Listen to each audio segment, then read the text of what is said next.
రేకులు విరిసే మొగలి రేకులు.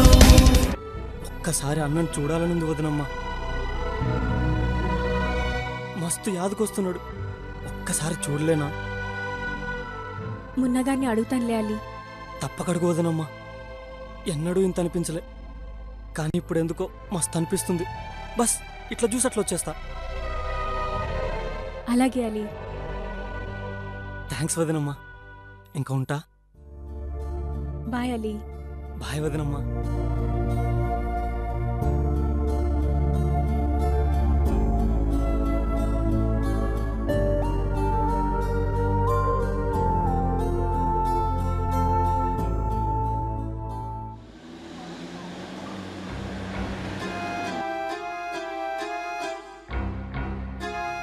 పొద్దునుంచి మెసేజ్ లేదు. నిజంగానే ఫోన్ చేస్తే తప్ప మాట్లాడేలా లేడు. పోనీ ఈరోజు ముంబై వెళ్తున్నాడు. కనీసం వెళ్లే ముందు బాయ్ చెప్తాడో లేదో.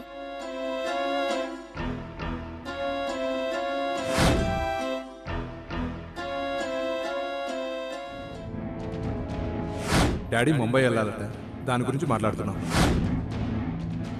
డాడీ కూడా ముంబై వెళ్తున్నారు. మోహన్ డాడీ ఇద్దరు ఒకేసారి ముంబై. కోఇన్సిడెన్సా ఇంకేమైనానా?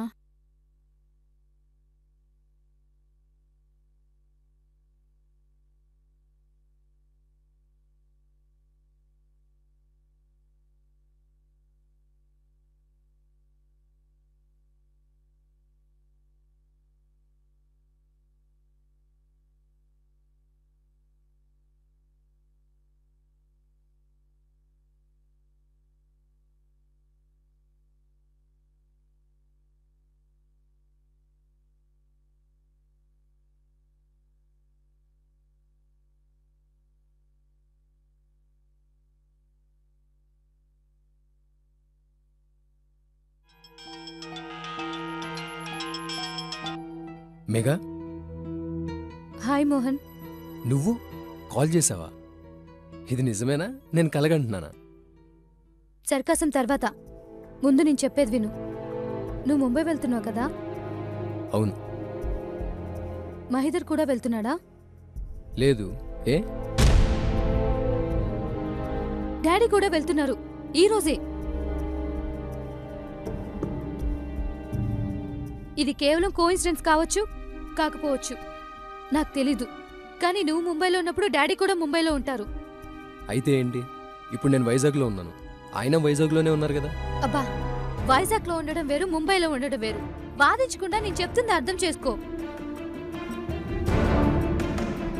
నువ్వు ఒంటరిగా ముంబైలో ఉన్నప్పుడు డాడీ కూడా అక్కడే ఉంటారంటే నాకు చాలా టెన్స్గా ఉంది. ఎందుకో తెలీదు. నువ్వు జాగ్రత్తగా ఉండు మోహన్. అలాగే, నేను జాగ్రత్తగా ఉంటాను, సరేనా? ఓకే. ఇంకా ఏమీ లేదు, ఇదే. సరే, కన్సర్న్కి థ్యాంక్స్. బాయ్. బాయ్.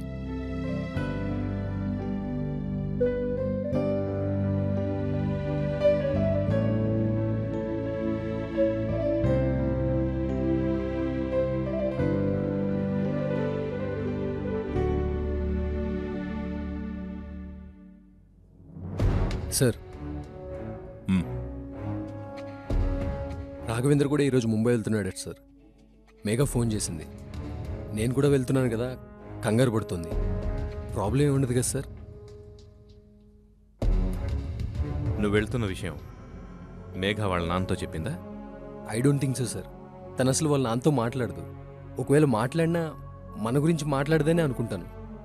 వాళ్ళ అన్నతో? వాళ్ళ అన్నతో కూడా అని ఉండదు. అయితే ఏ సంబంధం ఉండి ఉండదు. ఒకవేళ ఉన్నా కంగారు పడాల్సిందేం లేదు. అయినా నువ్వు ముంబైలో దిగినప్పటి నుంచి ఇంటికి తిరిగి వచ్చేదాకా నీ వెంట నా మనుషులుంటారు. ఓకే సార్, ఇక నేను వెళ్ళి రెడీ అవుతాను.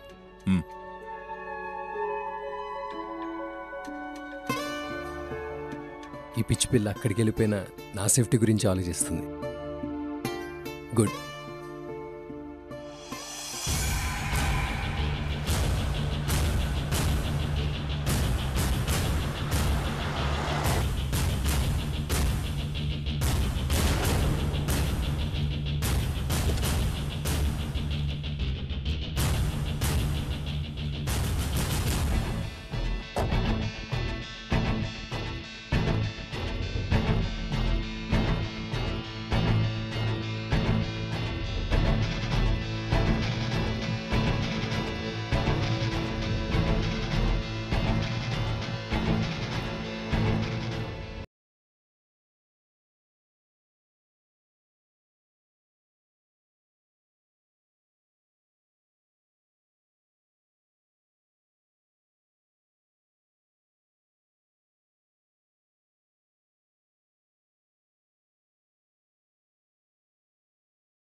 ఎక్కడికో బయలుదేరినట్టున్నా? పర్వాలేదు అంకుల్. మోహన్ ముంబై వెళ్తున్నాడు. ఇంకా టైం ఉంది. రండి, కూర్చోండి. ఎన్నిసార్లు నిన్ను చూసినా మనసు నిండదు. చూడటానికి 2 కళ్ళు చాలవనే అనిపిస్తోంది.